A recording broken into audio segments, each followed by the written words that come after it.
Hi friends, நம்ம வீட்டிலே கோதுமை வாங்கி அரைச்சி அந்த கோதுமை மாவில் எவ்வளோ சாஃப்டான சப்பாத்தி நம்ம வீட்டிலே செய்யலாம் அப்படின்னு சொல்லிட்டு பார்ப்போம். இந்த மாதிரி கோதுமை வாங்கிக்கோங்க. இதை வந்து ஃபஸ்ட்டு கோதுமை வாங்கி இதை வந்து வெயிலில் காய வச்சுக்கோங்க. இதில் உங்ககிட்ட என்கிட்ட நான் ராஜ்மா இருக்குது. ராஜ்மாவும் வெள்ளை கொண்டக்கல்லையும் போடலாம், சென்னாவும். உங்ககிட்ட ப்ரௌன் கொண்டக்கல்லை இருந்தாலும் நீங்கள் போடுங்க. அது இல்லாமல் நான் 2 கிலோ கோதுமை இருக்குது. 2 கிலோ கோதுமைக்கு கொஞ்சம் தான் ராஜ்மா கொஞ்சோண்டு போடுறேன். அந்த 1/4 கப்லேயே நான் கொஞ்சம் தான் போடுறேன், ராஜ்மாவும் வெள்ளை கொண்டக்கல்லையும். உங்ககிட்ட ப்ரௌன் கொண்டக்கல்லை இருந்தாலும் போட்டுக்கோங்க. இதை நல்லா வெயிலில் காய வச்சு எடுத்துக்கிட்டு மிஷினில் அரைக்க கொடுக்கலாம். இதான் நம்ம அரைச்சிட்டு அந்த மாவு பாருங்கள். இந்த மாதிரி மில்லில் கொடுத்து நல்லா பவுடராக அரைச்சி வாங்கிக்கோங்க. அரைச்சி வாங்கிட்டு வந்தோடனே சூடாக இருக்கும். ஸோ ஒரு பேப்பர், ஏதாச்சும் நியூஸ் பேப்பரில் கொட்டி கொஞ்சம் நேரம் ஆறுற வரைக்கும் வச்சுக்கோங்க. இப்போ இதில் நம்ம வீட்டில் அரைச்ச மாவுலேயே நம்ம எந்த அளவுக்கு சாஃப்டாக நம்ம சப்பாத்தி வருதுன்னு பாருங்கள். ஃபஸ்ட்டு மாவு எடுத்துக்கிறேன், கோதுமை மாவு.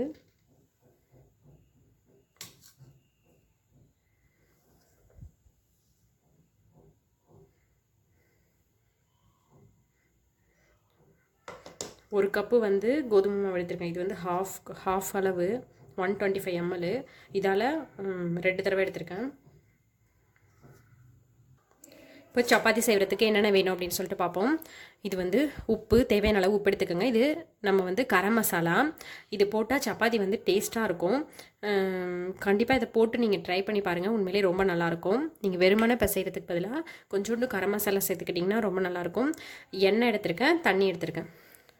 இப்போ இந்த மாவுக்கு தேவையான அளவு உப்பு போட்டுக்கிறேன். போதும். கரம் மசாலா போட்டுப்போம். இதில் எண்ணெய் கொஞ்சோண்டு விட்டுக்கோங்க. நெய் இருந்தால் நெய் கூட விட்டுக்கோங்க. நான் 1 டேபிள் ஸ்பூன் அளவுக்கு எண்ணெய் விட்டுருக்கேன். இப்போ இதை நல்லா ஃபஸ்ட்டு மிக்ஸ் பண்ணிப்போம்.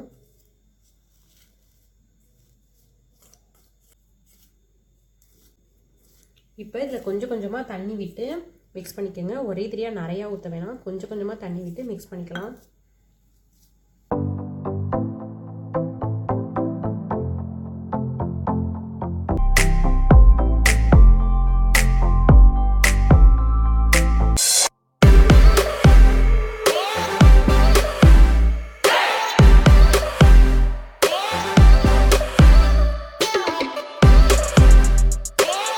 இதில் கொஞ்சோண்டு எண்ணெய் விட்டு ஆயில் விட்டுக்கோங்க.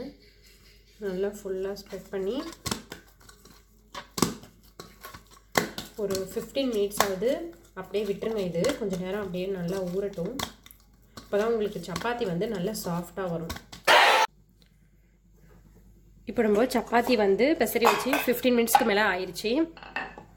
இங்கே பாருங்கள்,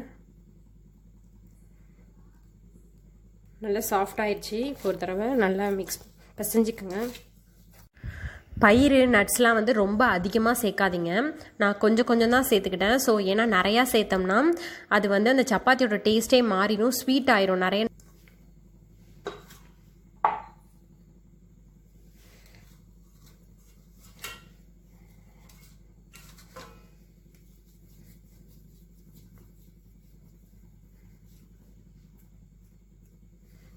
இதை இந்த மாதிரி மாவில் டிப் பண்ணிக்கோங்க.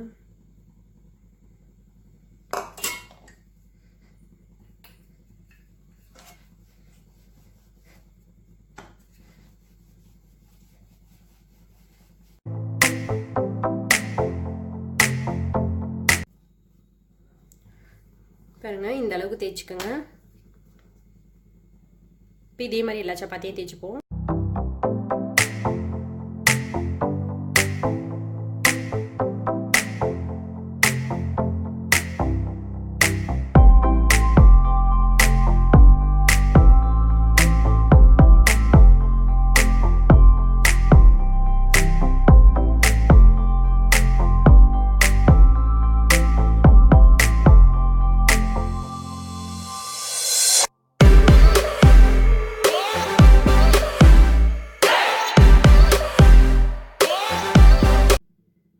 இங்கே பாருங்கள், எல்லா மாவும் தேய்ச்சாச்சு, சப்பாத்தி போட்டாச்சு. இப்போ நம்ம போட்டு கல்லில் போட்டு எடுத்துருவோம்.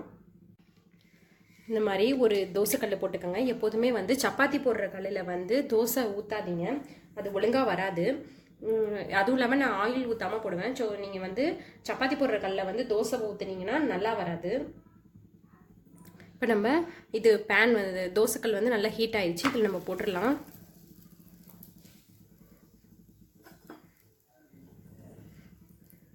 தோசைக்கல் வந்து நல்லா ஹீட் ஆன பிறகு போடுங்க. ஒரு சைடு வந்து கொஞ்சம் ஓரளவு குக் ஆகட்டும்.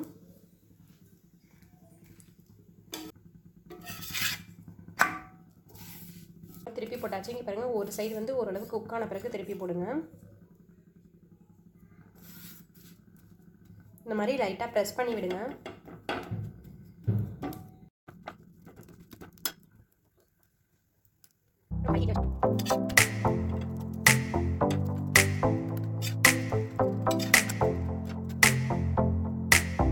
இந்த மாதிரி திருப்பி திருப்பி போடுங்க. அப்போ தான் சப்பாத்தி வந்து நல்லா சாஃப்டாக வரும். இங்கே பாருங்கள், உப்புது. இப்போ நம்ம இதை எடுத்துடலாம். இப்போ அதே மாதிரியே எடுத்தது போட்டுடலாம். எண்ணெய்லாம் எதுவுமே நான் ஊற்றவே இல்லை. இப்படி தான். இப்போ நீங்கள் வந்து ஸ்டார்டிங் போடுறப்ப வந்து மீடியம் ஃப்ளேமில் வச்சுக்கோங்க. அதுக்கப்புறம் நீங்கள் வந்து ஹை ஃப்ளேமில் வச்சுக்கலாம்.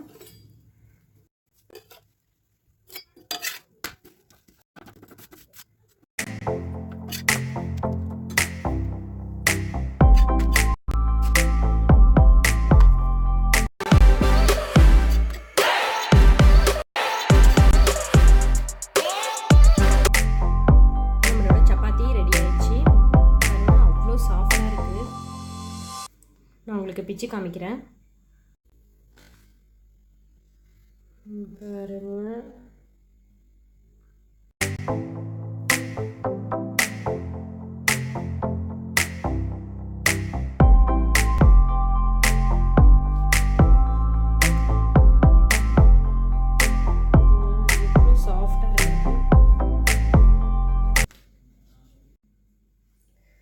கண்டிப்பாக நீங்களும் ட்ரை பண்ணி பாருங்கள். உங்களுக்கும் நான் பண்ண மாதிரியே கண்டிப்பாக அதே மாதிரியே சப்பாத்தி பண்ணுங்கள். கண்டிப்பாக உங்களுக்கும் ரொம்ப ரொம்ப சாஃப்டான சப்பாத்தி கிடைக்கும். இது 6 நாளும் உண்மையிலேயே ரொம்ப சாஃப்டாக இருக்கும். இந்த வீடியோ பிடிச்சிருந்துச்சுன்னா லைக் பண்ணுங்கள், ஷேர் பண்ணுங்கள், சப்ஸ்கிரைப் பண்ணுங்கள். நீங்கள் இதே மாதிரியே ட்ரை பண்ணிவிட்டு சப்பாத்தி எப்படி இருந்துச்சுன்னு சொல்லிவிட்டு மறக்காமல் கமெண்ட்டில் சொல்லுங்கள். தேங்க்யூ.